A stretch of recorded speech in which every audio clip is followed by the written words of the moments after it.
경매 통지서가 손에서 떨어졌다. 우리 집이 한 달 후 경매에 넘어간다. 도대체 이게 무슨 일이야? 나는 떨리는 손으로 휴대폰을 들었다. 아들에게 전화를 걸었지만 꺼져 있었다. 며느리가 될 그 여자에게 전화했다. 역시 꺼져 있었다. 사돈에게 전화를 걸었다. 연결음이 울렸다. 그리고 들려온 목소리. 사돈 이제 와서 소용없어요. 집은 이미 우리 손을 떠났습니다. 그 순간 나는 깨달았다. 모든 것이 처음부터 계획되어 있었다는 것을. 6개월 전 그 상견례부터, 아니 어쩌면 1년 전 아들이 그 여자를 처음 데려왔을 때부터. 1년 전 봄이었다. 텃밭에는 상추가 파릇하게 자라고 있었고 나는 호미로 흙을 고르며 콧노래를 흥얼거렸다. 70평생 교단에서 아이들을 가르치며 살았던 내게 퇴직 후의 텃밭 가꾸기는 새로운 기쁨이었다. 아침 햇살이 따사롭게 내리쬐고 새들은 지저귀고 바람은 부드럽게 불었다. 이만하면 충분히 행복한 노후였다. 아내는 부엌에서 아침 식사를 준비하고 있었고 나는 오늘 저녁 반찬거리로 쓸 상추를 한 줌 뜯었다. 싱싱한 초록빛이 눈부셨다. 아버지 집에 계세요? 대문 너머로 아들 지훈의 목소리가 들렸다. 평일 낮인데 웬일인가 싶어 호미를 내려놓고 일어섰다. 무릎이 조금 뻐근했지만 아들 목소리를 듣자 힘이 났다. 대문을 열자 아들 옆에 단정한 인상의 젊은 여자가 서 있었다. 키는 160cm 정도, 단발머리에 깔끔한 옷차림, 화장은 연하게 했고 눈빛은 맑았다. 아버지, 소개해드릴 사람이 있어요. 얼굴이 붉어진 아들의 모습이 귀여워 보였다. 35의 나이에도 여자 앞에서는 여전히 수줍은 아이 같았다. 여자는 공손하게 허리를 90도로 숙였다. 요즘 젊은이들 중에 이렇게 예의 바른 사람이 드문데. 안녕하세요. 아버님 민지라고 합니다. 목소리도 또렷하고 차분했다. 그래요. 들어와요. 들어와. 나는 얼떨결에 두 사람을 맞이했다. 아내가 부엌에서 뛰어나와 연신 웃으며 차를 끓였다. 거실에 앉은 민지는 예의 바르게 우리 질문에 대답했다. 나이는 32, 대기업 인사팀 과장, 부모님은 사업하신다. 외동딸이라는 것까지 대답하는 태도가 차분하고 진솔했다. 눈을 피하지 않고 정면으로 바라보며 이야기하는 모습에서 자신감이 느껴졌다. 우리 지훈이가 성격이 좀 소심한 편인데 잘 부탁합니다. 아내의 말에 민지가 환하게 웃었다. 오히려 지훈 오빠가 저를 많이 챙겨주세요. 회사 일로 힘들 때마다 힘이 돼주시고요. 두 사람이 주고받는 눈빛을 보니 진짜 서로 좋아하는 게 느껴졌다. 나이 30이 넘도록 연애 한 번 제대로 못 해본 아들이었는데 드디어 좋은 사람을 만난 것 같았다. 두 사람이 돌아간 후 아내가 내 손을 꼭 잡았다. 여보, 우리 아들 드디어 짝 만났네요. 저 며느리 괜찮지 않아요? 말투도 예의 바르고 얼굴도 이쁘장하고 직장도 좋고 제가 보기엔 100점짜리예요. 나는 고개를 끄덕였다. 그래, 보기 좋더구만. 마음씨도 착해 보이고. 그날 밤 나는 다이어리에 적었다. 지훈이에게도 봄이 왔다. 나는 펜을 놓고 창밖을 바라보았다. 달이 유난히 밝았다. 석 달이 흘렀다. 민지는 한 달에 2~3번씩 우리 집을 찾아왔다. 올 때마다 손에는 뭔가를 들고 왔다. 비싼 한우, 백화점 과일, 건강식품, 심지어 아내가 좋아하는 백화점 화장품까지. 처음엔 부담스러워 사양했지만 아내가 귀띔했다. 며느리가 주는 거 받아주는 게 예의래요. 요즘 젊은 사람들은요, 거절하면 오히려 서운해한대요. 그래서 나도 고맙게 받았다. 민지는 선물을 주고 나서도 부엌일을 거들고 청소도 도왔다. 진짜 며느리감이었다. 어느 토요일 오후 민지가 부모님을 모시고 왔다. 상견례 전에 미리 인사드리고 싶다며. 민지 아버지 박상규는 40대 후반으로 보이는 키가 175 정도 되는 말쑥한 사람이었다. 정장을 깔끔하게 차려입고 머리는 옆으로 단정하게 넘겼다. 처음 뵙겠습니다. 저는 작은 무역업을 하고 있습니다. 악수를 나누는 그의 손은 부드러웠지만 악력은 강했다. 사업가답게 자신감이 넘쳤다. 어머니도 단정하고 온화한 인상이었다. 키는 160cm 정도, 옷은 고급스럽지만 튀지 않게 입었다. 화장도 절제되어 있었고 말투는 조곤조곤했다. 우리는 거실에 둘러앉아 차를 마시며 이런저런 이야기를 나눴다. 분위기는 화기애애했다. 박상규는 사업 이야기를 재미있게 풀어냈고 나도 교직 생활 이야기를 꺼냈다. 서로 웃으며 이야기를 나누다 보니 시간이 금세 지나갔다. 사돈어른, 우리 딸이 외동이라 버릇없이 자랐습니다. 잘 좀 봐주십시오. 아닙니다. 저희 아들도 늦둥이라 철이 없습니다. 웃음소리가 오갔다. 박상규가 가방에서 봉투를 꺼냈다. 작은 정성입니다만 아이고 이러시면 안 되는데. 한참을 사양하다 받아보니 백화점 상품권이 들어있었다. 50만 원권 5장 250만 원. 나는 깜짝 놀라 돌려드리려 했지만 박상규가 손사래를 쳤다. 사돈어른, 제가 사업하는 사람이라 이런 건 괜찮습니다. 받아주십시오. 딸 하나 잘 부탁드린다는 뜻입니다. 그날 저녁 손님들이 돌아간 후 아내가 말했다. 여보, 저 집안 괜찮은 것 같아요. 며느리 복 터졌네요.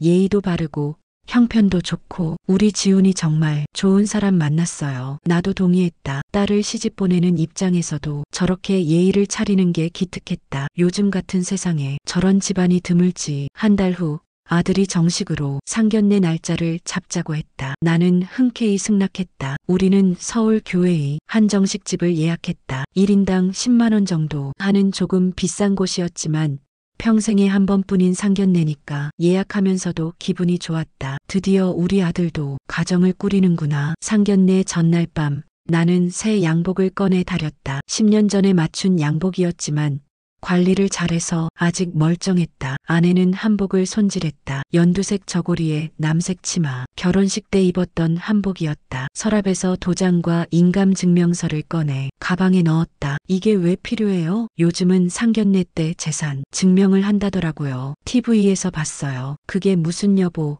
요즘 세상이 그래요. 서로 믿음을 주는 거래요. 집 등기부등본도 챙기래요. 나는 고개를 갸우뚱했지만 아내 말대로 준비했다. 혹시라도 필요할지 모르니까 은행에 가서 잔액 증명서도 발급받았다. 예금 5천만 원, 적금 2천만 원 평생 모은 돈이었다. 집 등기부등본도 떼어왔다. 시세 5억 원 정도 되는 작은 집이었지만 빚 없는 내 집이었다. 이 정도면 떳떳하지. 뭐 그날 밤 나는 행복했다. 내일이면 아들의 결혼이 공식적으로 시작된다. 50년을 함께 산 아내와 손을 잡고 잠들었다. 내일은 좋은 날이 될 거야. 꿈에서는 손주가 뛰어노는 모습이 보였다. 하지만 나는 몰랐다. 그날이 우리 가족의 마지막 평화로운 밤이 될 줄은. 한정식집에 둥근 테이블 은은한 조명 아래 8명이 둘러앉았다. 우리 부부, 아들, 상대 부부, 민지, 그리고 상대편에서 동행한 한 사람. 30대 중반쯤 되어 보이는 남자였는데 정장 차림의 서류, 가방을 들고 있었다. 박상규가 소개했다. 제 사업 파트너입니다. 이런 자리에 불러서 죄송합니다만 급한 계약건이 있어서요. 아, 그러시군요. 나는 고개를 끄덕였다. 조금 이상하긴 했지만 사업하는 사람들은 원래 바쁘니까. 식사가 시작되고 30분쯤 지났을 때였다. 분위기는 좋았다. 이런저런 이야기가 오갔고 웃음소리도 났다. 나는 교직 시절 재미있던 에피소드를 이야기했고 박상규는 무역업 이야기를 들려줬다. 중국 바이어와의 흥정 이야기가 특히 재미있었다. 나는 속으로 안도했다. 역시 좋은 인연이구나. 민지 어머니도 조용히 웃으며 분위기를 부드럽게 만들었다. 그때 박상규가 찻잔을 내려놓으며 말했다. 사돈, 요즘 집값이 장난 아니지 않습니까? 그렇죠. 젊은이들이 집 마련하기 참 힘든 세상입니다. 우리 때는 월급 모아서 집 샀는데 요즘은 부모 도움 없이는 불가능하다면서요? 나는 고개를 끄덕였다. 정말 안타까운 일이지요. 그래서 말인데요. 박상규가 잠시 뜸을 들이더니 이어갔다. 신혼집 문제를 좀 상의하고 싶습니다. 사돈께서는 어느 정도 준비하실 계획이십니까? 순간 테이블 분위기가 미묘하게 변했다. 아내가 내 옆구리를 슬쩍 찔렀다. 나는 잠시 망설이다 대답했다. 아직 구체적으로 정하진 않았습니다만 아들과 상의해서 작은 전세라도 알아보려고요. 서울은 비싸니까 경기도 쪽으로요. 전세요? 박상규의 표정이 미세하게 굳었다. 그는 옆에 있던 파트너와 눈빛을 주고받더니 다시 입을 열었다. 사돈, 솔직히 말씀드리겠습니다. 요즘 세상에 전세로 결혼 시작하는 건 좀 불안하지 않습니까? 전세 사기도 많고 집주인이 갑자기 나가라고 하면 어쩝니까? 혹시 사돈께서 자가는 갖고 계십니까? 나는 잠시 멈칫했다. 이런 질문을 직접적으로 할 줄은 몰랐다. 주변을 둘러보니 다른 테이블 손님들은 자기들 식사에 집중하고 있었다. 우리 테이블만 이상한 긴장감이 흘렀다. 네, 작은 집 한 채 있습니다. 시세로 5억 정도 되는 집이요. 좋습니다. 박상규가 고개를 끄덕였다. 그럼 그 집을 담보로 하시든 아니면 매각하시든 신혼집을 마련해 주시면 어떻겠습니까? 물론 명의는 우리 딸 이름으로 해주시고요. 찻잔을 들던 내 손이 멈췄다. 컵이 미세하게 흔들렸고 차가 조금 넘칠 뻔했다. 아내의 얼굴이 창백해졌다. 아들 지훈이 당황한 목소리로 말했다. 아버님, 그건 제가 천천히 아버지랑. 지훈 씨, 이건 어른들 이야기네. 박상규가 차갑게 끊었다. 목소리 톤이 갑자기 낮아졌다. 그리고 다시 나를 바라봤다. 사돈, 오해하지 마십시오. 이건 우리 딸을 보호하기 위한 최소한의 안전장치입니다. 요즘 세상에 조건 없이 딸 시집 보내는 부모가 어디 있겠습니까? 만약 나중에 무슨 일이 생기면 우리 딸은 어떻게 됩니까? 나는 숟가락을 내려놓았다. 손이 떨렸다. 평생 교단에서 정직과 성실을 가르치며 살아온 내가 지금 상견례 자리에서 집을 담보로 내놓으라는 요구를 받고 있었다. 이게 정상적인 상견례인가? 하지만 주변을 둘러봐도 도와줄 사람은 없었다. 그건 좀 과한 요구 아닙니까? 내 목소리가 떨렸다. 과합니까? 박상규의 목소리가 한 톤 높아졌다. 주변 테이블에서 몇 명이 우리 쪽을 쳐다봤다. 사돈. 실은 제가 사업을 하다 보니 이런 말씀드리기 조심스럽습니다만 요즘 재산이 불분명한 집안과 혼사를 진행하는 건 위험합니다. 혹시 사돈께서 재산 증명을 해주실 수 있으십니까? 집 등기부등본, 예금, 잔액증명서, 그런 것들 말입니다. 재산 증명이요? 내 목소리가 더욱 떨렸다. 민지가 고개를 숙이고 있었다. 얼굴이 붉어져 있었다. 아내가 가방을 뒤적이더니 서류를 꺼냈다. 떨리는 손으로 테이블 위에 올려놓았다. 여기 있습니다. 박상규는 그것을 천천히 훑어보았다. 집 등기부등본, 예금 잔액증명서, 적금 통장 사본 하나하나 꼼꼼하게 읽었다. 옆에 파트너도 함께 보며 뭔가를 속삭였다.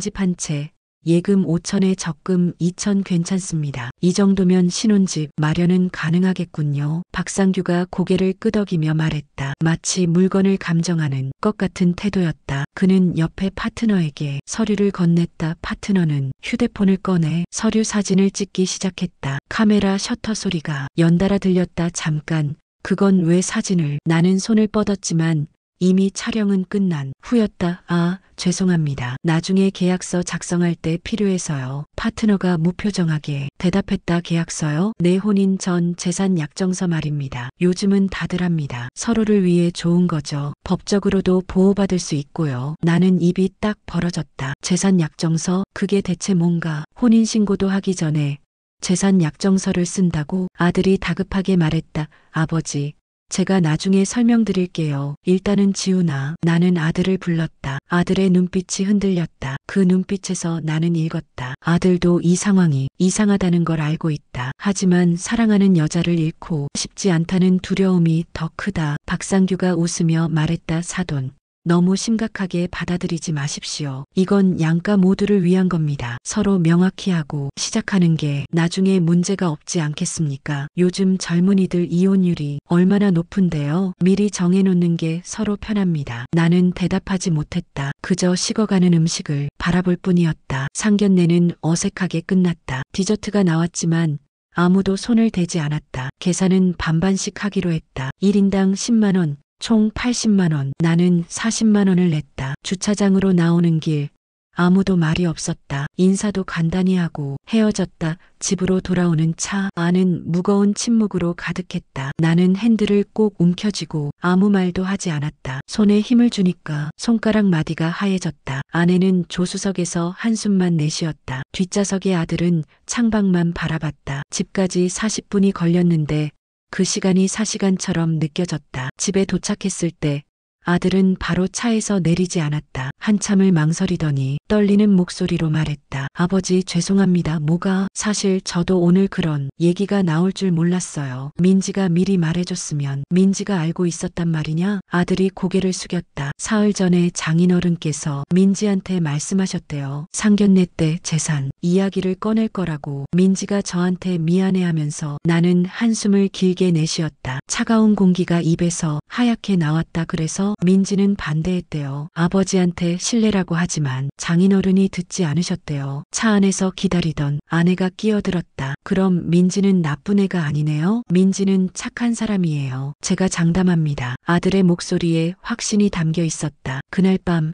나는 잠을 이룰 수 없었다. 천장만 바라보며 뒤척였다. 시계 초침 소리가 유난히 크게 들렸다. 똑딱 똑딱 똑딱. 상견례의 굴욕이 자꾸 떠올랐다. 박상규의 차가운 눈빛, 서류를 감정하듯 보던 모습, 사진 찍던 소리. 하지만 동시에 아들의 말도 마음에 걸렸다. 민지는 반대했다고. 그렇다면 문제는 박상규 한 사람인가? 사흘 후 예상치 못한 일이 일어났다. 저녁 6시쯤 초인종이 울렸다. 문을 열자 민지가 혼자 서 있었다. 눈이 퉁퉁 붓고 얼굴이 상기되어 있었다. 화장기는 전혀 없었고 머리도 헝클어져 있었다. 평소의 단정한 모습과는 완전히 달랐다. 아버님, 어머님 죄송합니다. 민지는 현관에서부터 눈물을 쏟아냈다. 아내가 얼른 그녀를 안으로 들였다. 거실 소파에 앉은 민지는 한참을 울었다. 어깨가 들썩였고 숨을 제대로 쉬지 못했다. 아내가 물을 건넸다. 민지야, 진정하고 천천히 말해보렴. 민지는 물을 한 모금 마시고 떨리는 목소리로 이어갔다. 사실은 저희 아버지 사업이 어려워요. 작년부터 계속 적자였고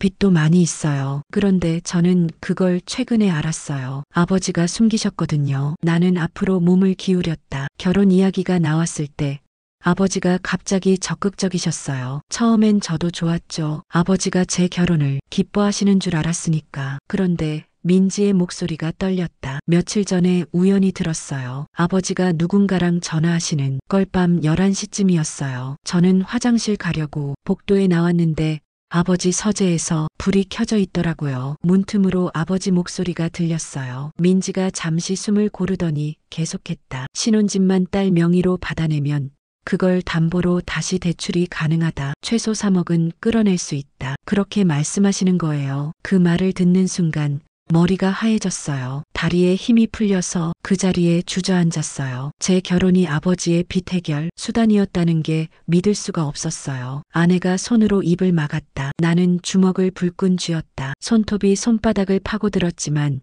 아프지 않았다. 분노가 고통을 삼켰다. 그래서 상견례 전에 아버지한테 말씀드렸어요. 그런 이야기 꺼내지 말라고. 지훈 오빠 아버지한테 실례라고 하지만 아버지는 세상 물정 모르는 소리 하지 말라고 하셨어요. 요즘 세상에 딸 하나 시집 보내는데 이 정도 확인하는 건 당연하다고. 민지가 가방에서 봉투를 꺼냈다. 이거 상견례 때 찍으신 서류 사진이에요. 아버지 휴대폰에서 몰래 캡처했어요. 증거로 갖고 계세요. 혹시 나중에 아버지가 이상한 짓 하시면. 나는 봉투를 받아들었다. 손이 떨렸다. 이 젊은 여자가 자기 아버지를 고발하고 있었다. 얼마나 힘들었을까, 얼마나 고민했을까. 민지야, 너는 나는 말을 잊지 못했다. 목이 메었다. 저는 지훈 오빠를 정말 사랑해요. 민지가 눈물을 닦으며 말했다. 처음 만난 날부터 오빠는 저를 한 사람으로 존중해 주셨어요. 제 이야기를 진지하게 들어주셨고 제 의견을 소중히 여겨주셨어요. 그런 사람 처음이었어요. 그래서 더욱 아버지가 하시는 일이 용서가 안 돼요. 그리고 아버님,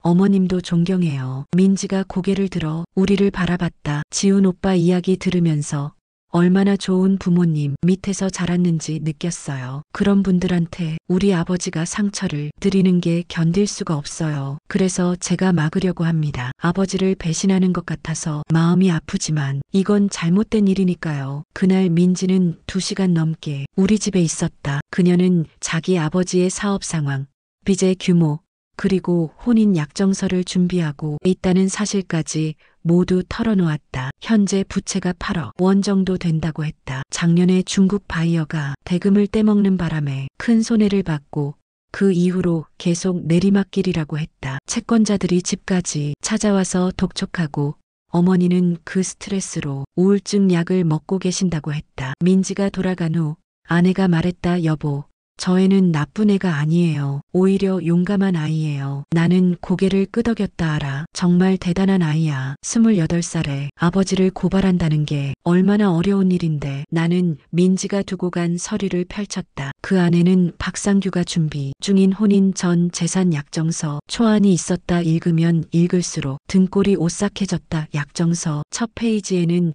이렇게 적혀 있었다. 신랑 측 부모는 신혼 주택을 신부 명의로 제공한다. 해당 주택의 소유권은 혼인신고와 동시에 이전되며 이는 불가역적이다. 불가역적, 그 단어가 눈에 박혔다. 한 번 넘기면 돌이킬 수 없다는 뜻이었다. 두 번째 페이지는 더 충격적이었다. 신부는 해당 주택을 자유롭게 처분할 수 있으며 신랑 측은 이에 대해 일체의 이의를 제기할 수 없다. 그리고 세 번째 페이지, 혼인 관계가 해소될 경우에도 해당 주택의 소유권은 신부에게 귀속된다. 이건 단순한 약정서가 아니었다. 우리 집을 합법적으로 빼앗아가는 계약서였다. 마지막 페이지에는 위약금 조항이 있었다. 본 약정서를 위반할 경우 신랑 측은 약정된 주택 시가의 50%를 위약금으로 지불한다. 5억짜리 집이면 2억 5천. 그리고 위약금 수취인 란에는 박상규 개인이 아니라 낯선 회사 이름이 적혀 있었다. 대한자산관리 주식회사. 나는 그 회사 이름을 휴대폰으로 검색해봤다. 나왔다. 부실채권 추심 전문 회사였다. 박상규의 채권자가 운영하는 회사였다. 이제 그림이 완성됐다. 박상규는 내 집을 자기 딸 명의로 받아서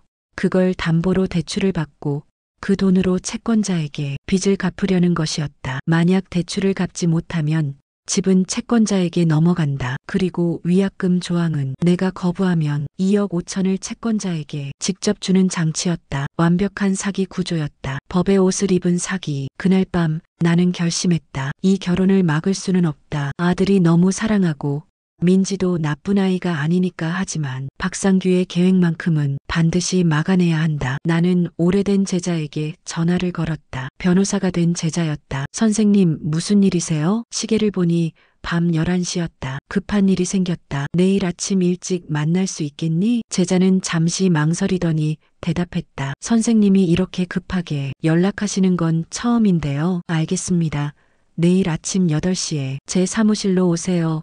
전화를 끊고 나는 서류를 다시 한번 읽었다. 손이 떨렸지만 마음은 단단해졌다. 나는 평생 아이들에게 가르쳤다. 정의를 위해 싸워라. 불의를 보고 침묵하지 말라. 이제 그 가르침을 내 삶에서 실천할 때였다. 다음 날 아침 7시 30분. 나는 변호사 사무실 앞에 도착했다. 강남역 근처의 작은 빌딩 3층이었다. 제자는 이미 와서 커피를 준비하고 있었다. 선생님, 앉으세요. 무슨 일이신지 말씀해 주세요. 나는 가방에서 서류를 꺼내 건넸다. 제자는 서류를 펼치더니 표정이 점점 굳어갔다. 한 장, 두 장, 세 장 페이지를 넘길 때마다 눈썹이 찌푸려졌다. 선생님, 이건 심각합니다. 제자가 서류를 내려놓으며 말했다. 이 약정서에 서명하시면 절대 안 됩니다. 어떻게 심각한가? 제자는 펜을 들어 서류의 밑줄을 그으며 설명하기 시작했다. 첫째, 이 조항 보세요. 소유권은 혼인신고와 동시에 이전되며 불가역적이다. 이건 일방적인 증여 약속입니다. 법적으로는 가능하지만 윤리적으로는 문제가 있어요. 둘째, 여기요. 제자가 두 번째 페이지를 가리켰다. 신부는 해당 주택을 자유롭게 처분할 수 있다. 이건 선생님이 준 집을 바로 팔 수 있다는 뜻입니다. 그리고 그 돈을 어디에 쓰든 간섭할 수 없다는 거예요. 셋째, 혼인 해소 시에도 소유권은 신부 귀속 이혼에도 집은 돌려받지 못한다는 겁니다. 그리고 가장 큰 문제는 제자가 마지막 페이지를 펼쳤다. 이 위약금 조항입니다. 50% 위약금. 그것도 제3자 회사에 집을. 선생님, 이 대한자산관리라는 회사 제가 알아봤는데요. 부실채권 추심 전문입니다. 아마 박상규 씨의 채권자가 운영하는 곳일 겁니다. 나는 고개를 끄덕였다. 민지한테 들었네. 제자가 계속 설명했다. 이건 전형적인 사기 구조예요. 법의 허점을 이용한 거죠. 약정서 자체는 합법이에요. 하지만 그 속내는 명백한 사기입니다. 선생님, 재산을 채권자에게 넘기려는 의도가 명확해요. 그럼 어떻게 해야 하나? 나는 물었다. 제자는 잠시 생각하더니 답했다. 첫째, 절대 이 약정서에 서명하지 마세요. 둘째, 박상규와의 모든 대화를 녹음하세요. 증거 확보가 중요합니다. 셋째, 필요하다면 경찰에 사전 상담을 받으세요. 사기 미수로 신고할 수 있는 근거를 만드는 겁니다. 그리고 제자가 잠시 망설이더니 말했다. 선생님, 혹시 박상규 씨가 강하게 압박해오면 일부만 양보하는 척하세요. 예를 들어 집 대신 전세 자금을 준다든가. 그리고 그 조건으로 약정서를 철회시키고 더 이상의 재산 요구를 하지 않겠다는 계약서를 작성하는 겁니다. 그게 현실적인 방어책일 수 있어요. 나는 고개를 끄덕였다. 전세 자금 우리 예금의 절반 정도 집을 빼앗기는 것보단 나았다. 알겠네. 그렇게 하겠네. 제자가 내 손을 잡았다. 선생님, 힘드시겠지만 이겨내실 수 있을 거예요. 제가 도와드릴게요. 나는 감사의 인사를 하고 사무실을 나왔다. 집으로 돌아오는 길 휴대폰이 울렸다. 박상규였다. 사돈. 약정서 검토해 보셨습니까? 목소리가 차분했지만 그 안에 압박이 느껴졌다. 네, 봤습니다. 하지만 조금 생각할 시간이 필요합니다. 시간이요? 박상규가 웃었다. 사돈.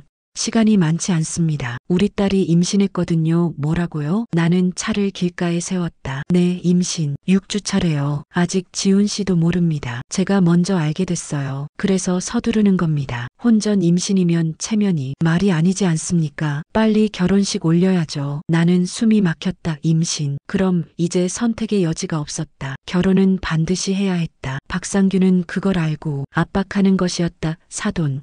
이틀 안에 답 주십시오. 약정서 서명하시든지 아니면 결혼은 없던 일로 하시든지. 전화가 끊어졌다. 나는 핸들에 이마를 대고 한참을 있었다. 세상이 무너지는 것 같았다. 하지만 나는 이를 악물었다. 아니야. 아직 방법이 있어. 제자가 알려준 방법. 일부 양보하는 척하고 약정서를 철회시키는 거야. 나는 다시 제자에게 전화를 걸었다. 그날 오후 나는 박상규를 만나자고 했다. 조용한 카페에서 둘만 만났다. 나는 가방 안 휴대폰이 녹음 버튼을 몰래 눌렀다. 사돈, 생각해봤습니다. 약정서는 받아들이기 어렵습니다. 하지만 전세 자금은 제공하겠습니다. 2천만 원 정도요. 박상규의 표정이 변했다. 2천만 원으로는 부족합니다. 최소 3억은 필요해요. 3억이요? 그건 제 능력 밖입니다. 그럼 집을 파십시오. 제자가 말한 대로였다. 박상규는 끝까지 집을 노리고 있었다. 사돈. 솔직하게 말씀드리겠습니다. 나는 목소리를 낮췄다. 민지한테 들었습니다. 사돈 사업이 어렵다는 것, 빚이 많다는 것. 그래서 이런 요구를 하시는 거죠? 박상규의 얼굴이 굳었다. 그는 커피잔을 꽉 쥐었다. 손가락 마디가 하얗게 변했다. 누가 그런 소리를? 민지가 직접 와서 말했습니다. 그 애가 얼마나 힘들어하는지 아십니까? 아버지를 고발하는 심정이 어떤지 아십니까? 나는 녹음을 위해 또박또박 말했다. 사돈.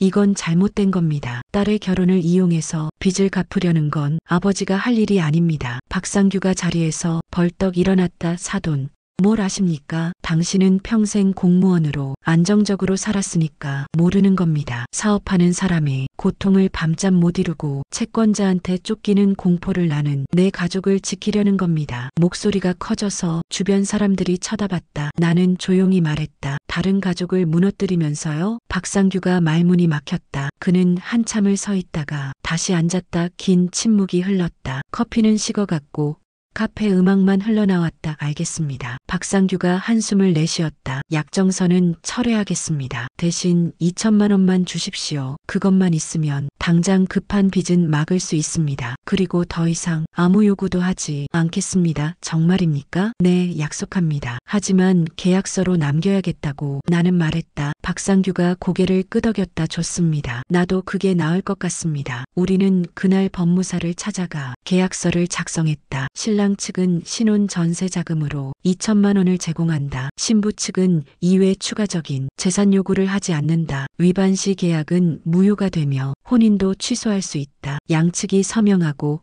법무사가 공증했다. 법무사 사무실을 나오며 박상규가 말했다. 사돈. 앞으로 잘 지냅시다. 민지를 잘 부탁드립니다. 나는 그의 손을 잡았다. 악수는 여전히 차가웠지만 적어도 전쟁은 끝난 것 같았다. 집으로 돌아와 아내에게 말했다. 여보, 끝났소. 이제 안심해도 돼요. 아내가 내 손을 꼭 잡았다. 고생 많으셨어요. 그날 밤 나는 텃밭에 나가 상추를 뜯었다. 별이 유난히 밝았다. 힘든 일이었지만 이제 끝났다. 아들도 결혼하고 우리 집도 지켰다. 2천만 원은 아깝지만 집을 잃는 것보단 나았다. 나는 안도의 한숨을 내쉬었다. 하지만 나는 몰랐다. 진짜 시련은 이제부터였다는 것을. 한 달이 지났다. 결혼식 날짜가 잡혔고 청첩장이 인쇄되었다. 나는 은행에서 2천만 원을 인출했다. 50만 원권 40장 두툼한 봉투에 담아 아들에게 건넸다.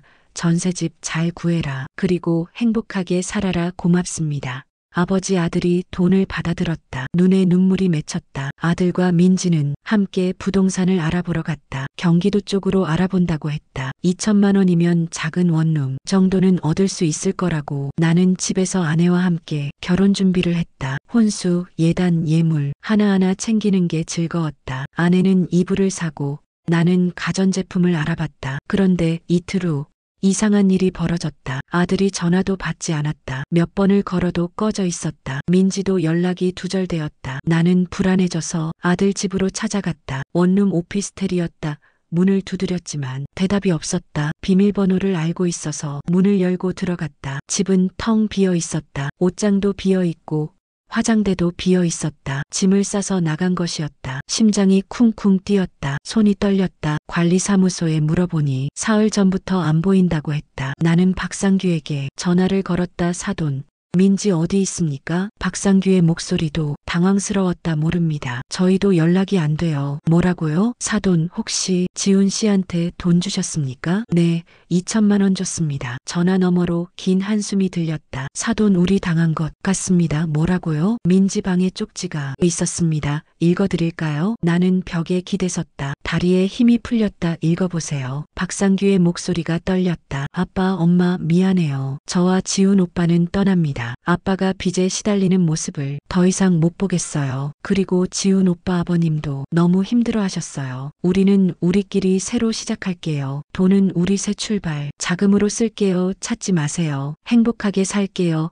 전화가 끊어졌다. 나는 그 자리에 주저앉았다. 복도 바닥이 차가웠다. 2천만 원 내 평생 모은 돈이 절반, 그것을 아들이 가지고 도망쳤다. 아니, 도망친 게 아니었다. 처음부터 계획이었던 것이다. 머릿속이 하얘졌다. 상견례 때부터 민지가 와서 울던 날도 약정서 거부도 모든 게 연극이었던 것이다. 아들과 민지가 짜고 한 것이었다. 나는 비틀거리며 일어났다. 엘리베이터를 타고 1층으로 내려왔다. 밖으로 나오니 햇빛이 눈부셨다. 하지만 세상은 어두웠다. 집으로 돌아가는 길도 기억나지 않았다. 그냥 걸었다. 1시간을 걸었는지 2시간을 걸었는지 모르겠다. 집 앞에 도착했을 때 다리가 후들거렸다. 아내에게 말했다. 여보, 지훈이가 도망갔소. 돈을 가지고. 아내의 얼굴이 창백해졌다. 손에 들고 있던 접시가 떨어져 깨졌다. 와르르 소리가 났다. 그리고 아내가 쓰러졌다. 여보. 나는 아내를 붙잡았다. 구급차를 불렀다. 병원 응급실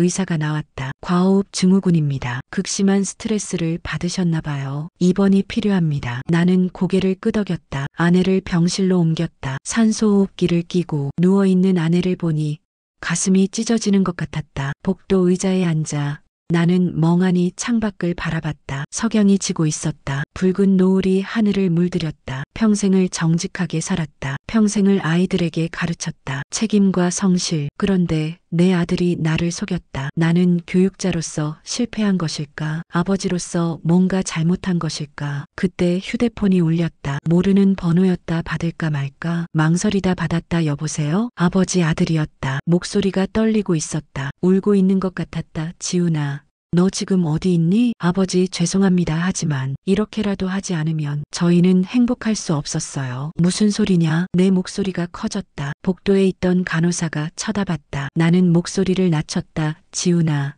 너 지금 무슨 짓을 한 건지 아니? 아버지는 모르세요. 박상규 씨가 민지를 폭행했어요. 빚독촉 때문에 화풀이를 민지한테 했어요. 저는 민지를 구해야 했어요. 나는 숨이 막혔다. 폭행? 네, 상견례 다음 날부터요. 제가 민지 집에 갔을 때 봤어요. 민지 팔에 멍이 들어 있었어요. 물어보니까 울면서 말하더라고요. 아버지가 화풀이한다고. 저는 그때 결심했어요. 민지를 저 집에서 꺼내야겠다고. 그리고 아들이 숨을 고르며 말을 이었다. 사실 민지 아버지가 준비한 약정서, 그거 진짜였어요. 아버지 집을 빼앗아 깔 계획이 진짜였어요. 민지가 막아선 것도 진짜고요. 그런데 약정서를 철회한 후에도 박상규 씨는 포기하지 않았어요. 뭐라고? 전세 자금 받은 다음 날 저한테 전화했어요. 2천만 원으로는 부족하니 4천만 원을 더 달라고, 안 그러면 결혼 못 시킨다고, 민지도 못 만나게 하겠다고 협박했어요. 아들의 목소리가 떨렸다. 저는 너무 무서웠어요. 그 사람이 정말 그럴 것 같았어요. 그래서 도망친 거냐? 아버지,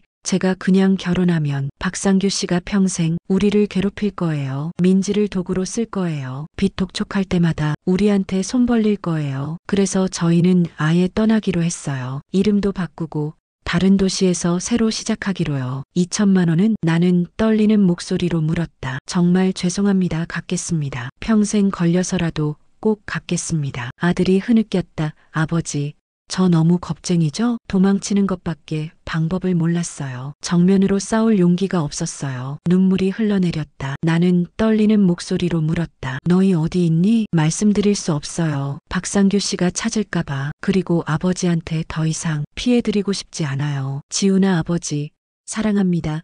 민지도 아버님, 어머님께 정말 죄송하다고, 감사하다고 전해달라고 했어요. 잠깐, 지훈아. 하지만 전화는 이미 끊어져 있었다. 나는 휴대폰을 쥔 채 한참을 멍하니 앉아 있었다. 간호사가 다가와 물었다. 괜찮으세요? 나는 고개를 끄덕였다. 하지만 괜찮지 않았다. 아무것도 괜찮지 않았다. 아내는 일주일 만에 퇴원했다. 충격으로 쓰러졌지만 다행히 큰 이상은 없었다. 하지만 집에 돌아온 아내는 말이 없었다. 밥도 제대로 먹지 않았다. 하루 종일 방에 누워 천장만 바라봤다. 나도 마찬가지였다. 텃밭에 나가지 않았다. 상추는 시들어갔다. 빨래도 쌓였다. 설거지도 쌓였다. 집은 점점 황폐해졌다. 그렇게 보름이 지났다. 어느 날 오후 3시쯤 초인종이 울렸다. 귀찮았지만 문을 열었다. 낯선 젊은 남자가 서 있었다. 20대 후반쯤 되어 보였다. 혹시 이도현 선생님 댁 맞습니까? 그렇습니다만 저는 민지 대학 동기입니다. 드릴 말씀이 있어서요. 나는 글을 드렸다. 거실 소파에 앉힌 후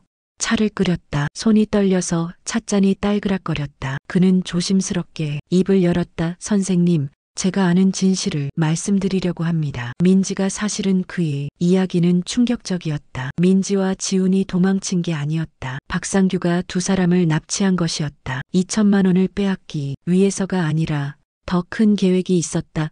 선생님, 박상규는 처음부터 다단계 사기를 계획했어요. 2천만 원은 미끼였어요. 진짜 목표는 선생님 집이었습니다. 뭐라고? 나는 앞으로 몸을 기울였다. 그는 가방에서 서류를 꺼냈다. 이걸 보세요. 이건 박상규가 준비한 두 번째 약정서예요. 첫 번째는 선생님이 거부하셨죠. 그래서 2천만 원으로 일단 물러선 척한 거예요. 하지만 결혼식 전날 이 약정서를 들이밀 계획이었어요. 나는 서류를 펼쳤다. 신랑 측 부모는 신혼주택 전세자금 부족분을 보증한다. 부족분 발생 시 신랑 측 부모 소유 부동산으로 보충한다. 이게 무슨, 쉽게 말하면 전세집 문제가 생기면 선생님 집으로 떼온다는 거예요. 그리고 박상규는 이미 가짜 전세 사기를 준비해뒀어요. 실제로는 존재하지 않는 집인데 계약서만 꾸며서 보증금을 날려버리는 거죠. 그럼 선생님 집이 자동으로 담보로 잡혀요. 나는 소름이 돋았다. 얼마나 치밀한 계획인가. 그럼 민지는 몰랐어요. 박상규가 딸까지 속인 거예요. 그리고 지훈 씨가 이 사실을 알게 된 거예요. 우연히 박상규 서재에서 서류를 발견했대요. 그때 깨달은 거죠.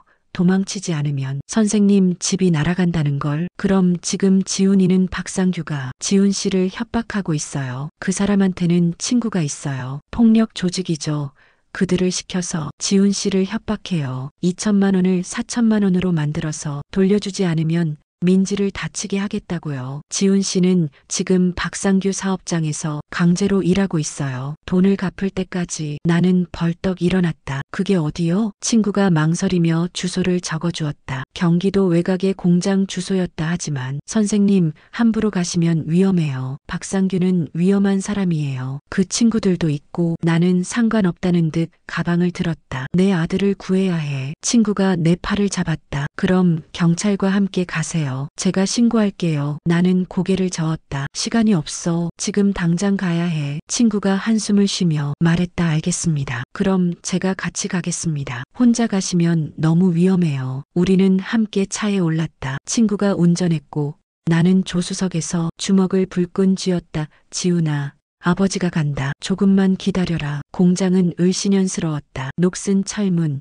깨진 유리창, 잡초가 무성한 마당. 우리는 차에서 내려 조심스럽게 공장 안으로 들어갔다. 어두운 복도를 지나 불빛이 새어나오는 사무실 문을 발견했다. 문틈으로 안을 들여다봤다. 박상규가 책상에 앉아 있었다. 그리고 그 앞에 아들이 서 있었다. 아들의 얼굴은 수척했고 눈 밑에는 다크서클이 짙었다. 옷도 며칠 동안 못 갈아입은 듯 구겨져 있었다. 나는 더 이상 참을 수 없었다. 문을 벌컥 열고 들어갔다. 아버지, 지훈아. 나는 아들에게 달려갔다 하지만 박상규가 길을 막았다. 사돈, 여기 왜 오셨습니까? 목소리는 차갑고 위협적이었다. 내 아들 데리러 왔소. 아들요? 박상규가 비웃었다. 지훈 씨는 자기 의지로 여기 있습니다. 빚을 갚기 위해서요. 빚? 무슨 빚이요? 박상규가 서랍에서 서류를 꺼내 내밀었다. 차용증이었다. 지훈의 서명이 있었지만 글씨체가 평소와 달랐다. 강제로 쓰게 한 것이 분명했다. 2천만 원을 빌려줬습니다. 이자 포함해서 4천만 원 갚기로 했고요. 일주일에 100만 원씩 갚고 있습니다. 이건 사기요. 사기요? 박상규가 서류를 흔들었다. 여기 지훈 씨 서명이 있습니다. 법적으로 유효한 계약이에요. 그때 안쪽 방 문이 열렸다. 민지가 나왔다. 얼굴에 멍이 들어 있었다. 왼쪽 볼이 부어 있었고 입술이 찢어져 있었다. 아버님, 민지가 울먹였다. 나는 그제야 모든 것을 완전히 이해했다. 박상규, 당신 지금 딸까지 폭행했소?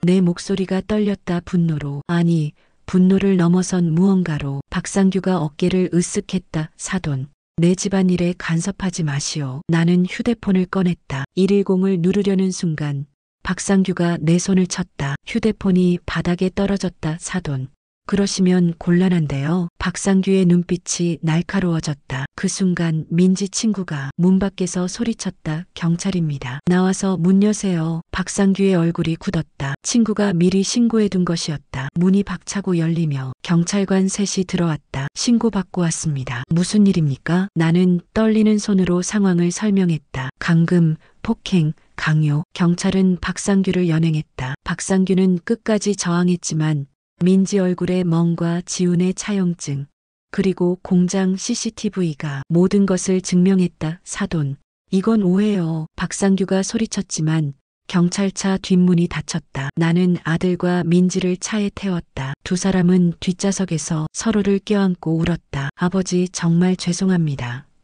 괜찮다. 내 목소리도 떨렸다. 이제 다 끝났다. 집으로 가자. 운전하는 내내 나는 룸미러로 두 사람을 바라봤다. 상처투성이었지만 살아있었다. 그것만으로도 감사했다. 집에 도착하자 아내가 뛰어나왔다. 지훈아, 민지야. 네 사람은 현관에서 부둥켜 안고 울었다. 얼마나 울었는지 어둠이 내렸다. 거실로 들어가 앉았다. 민지의 상처를 소독하고 지훈에게 밥을 먹였다. 며칠을 굶은 듯 개걸스럽게 먹었다. 경찰서에서 전화가 왔다. 박상규는 감금, 폭행, 사기 미수 혐의로 구속됐다. 2천만 원은 돌아오지 않을 것 같았다. 이미 빚 갚는 데 쓴 돈이었으니까. 나는 한숨을 쉬었다. 하지만 아들과 며느리는 구했다. 그것으로 충분했다. 한 달이 지났다. 아들과 민지는 우리 집에서 함께 지냈다. 결혼식은 취소했지만 혼인신고는 조용히 했다. 더 이상 성대한 결혼식은 필요 없었다. 가족끼리 작은 식사를 하며 축하했다. 그것으로 충분했다. 어느 토요일 아침 나는 다시 텃밭에 나갔다. 시들었던 상추를 정리하고 새로운 씨를 뿌렸다. 아들이 뒤따라 나왔다. 아버지, 제가 할게요. 아니다. 같이 하자. 우리는 나란히 앉아 흙을 만졌다. 따뜻했다. 생명의 온기가 느껴졌다. 아버지, 제가 2천만 원 갚을게요. 어떻게? 천천히요. 10년 걸려서라도요. 매달 조금씩 드릴게요. 민지도 일하기로 했어요. 우리 둘이 힘을 합치면. 나는 호미를 내려놓고 아들을 바라봤다. 됐다. 뭐라고요? 그 돈은 내가 너희에게 준 거다. 결혼 축하금이라고 생각하마. 아들의 눈에서 눈물이 떨어졌다. 아버지, 지훈아. 나는 아들의 어깨를 잡았다. 돈은 다시 벌 수 있다. 하지만 내가 다치면 그건 돈으로 살 수 없다. 아버지는 내가 무사한 게 제일 다행이다. 아들이 나를 껴안았다. 얼마나 울었는지 내 어깨가 젖었다. 저녁 식사 시간 네 사람이 둘러앉았다. 아내가 만든 된장찌개, 텃밭에서 뜯은 상추, 그리고 김치 소박한 식탁이었지만 따뜻했다. 민지가 밥을 떠서 내게 먼저 건넸다. 아버님, 드세요. 고맙다. 민지야. 아버님, 어머님 정말 죄송하고 감사합니다. 제 아버지 때문에 이제 그 이야기는 하지 말자. 아내가 민지의 손을 잡았다. 민지야. 넌 이제 우리 딸이다. 과거는 잊어라. 민지가 고개를 끄덕이며 울었다. 우리는 밥을 먹으며 이런저런 이야기를 나눴다. 앞으로의 계획, 집 구하기, 일자리 찾기 하나하나가 희망처럼 들렸다. 석 달 후 아들과 민지는 작은 원룸을 얻어 독립했다. 보증금 500만 원은 내가 보탰다. 이번엔 순수한 마음으로 아버지, 꼭 갚을게요. 천천히 해라. 그리고 행복하게 살아라. 1년이 지났다. 아들이 전화했다. 아버지, 아기가 생겼어요. 나는 웃음이 터져 나왔다. 그래, 축하한다. 아버지, 어머니가 건강하셔야 손주 얼굴 보시죠. 꼭 건강 챙기세요. 전화를 끊고 나는 아내에게 말했다. 여보, 우리 할아버지 할머니 된대요. 아내의 얼굴이 환해졌다. 텃밭에는 다시 봄이 왔다. 상추가 무성하게 자랐다. 나는 호미로 흙을 고르며 콧노래를 흥얼거렸다. 인생은 돌고 돈다. 어려움도 오고 기쁨도 온다. 중요한 건 포기하지 않는 것, 그리고 사랑하는 사람들과 함께 있는 건. 여보, 저녁 먹어요. 아내가 불렀다. 나는 상추 한 줌을 들고 집으로 향했다. 따뜻한 밤 냄새가 코끝을 스쳤다. 이것이 행복이구나. 특별한 게 아니라 이렇게 평범한 순간들이. 그날 밤 나는 다이어리 마지막 페이지에 적었다. 인생에서 가장 큰 재산은 돈이 아니라 가족이었다. 그것을 늦게나마 깨달았다. 감사하다. 펜을 놓고 불을 껐다. 내일은 또 새로운 하루가 밝아올 것이다.